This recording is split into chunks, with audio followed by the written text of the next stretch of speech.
ai na so zuwa kallon wasan nan naje kawai wani dan mahaukaci ya dauke ni kai a baje Allah ya yi halitta Allah ya zuba halitta a nan wuri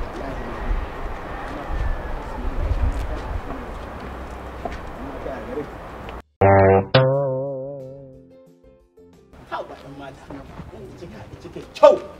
wallahi wallahi ni dai na kyasa kai ni ma namijin aure mun kai da kuka zo kuka same ta me kuke mata na rantsa da girman Allah tare ta mata magana soyayya ce ta kawo mu kai da mata auren mu tafi abokina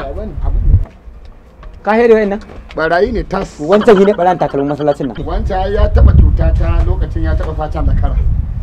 kinga ina mai gidan da nan asaban yana ciki ne a'a baya nan yana kasuwa to kin san me zan ga miki a mutumina irin shigar da suke ita ce take zuba musu da mutum wannan shigar karuwai ce kina matar aure kin yo shigar karuwai tsirara tabukan tsirara kike kin ga matar aure ya kamata ta ringa shigar satira wacce duk mutumin da ya ganki ya tabbatar da cewa matar aure ce shi kansa aure ba abun wasa bane satira jiki ai ya zo addini kuma misali ma ai yanzu kar ka dauki laifin yaran laifin ta ne laifin ki ne wallahi yanzu wannan shigar da ta ni yanzu na ai ba zan aure ta haka ba a yanzu ka gani Allah kuwa ni ne ma sakin ki zai kuma zan miki nasiha ki hakuri yanzu da a ce da mijinki kika taho suka yi kanta haka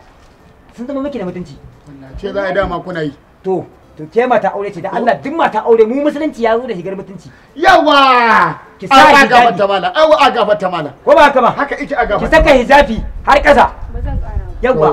da Allah ki gyara da Allah ni kai dan a titi ne sai in kyasa shi ne abun bacin ran dan asaban ya zo ta gani ka ga masa wallahi kai ga ka dan banzare tarin karatu ga ka kuma ni fa kaga fa anya kore mu da amma je kare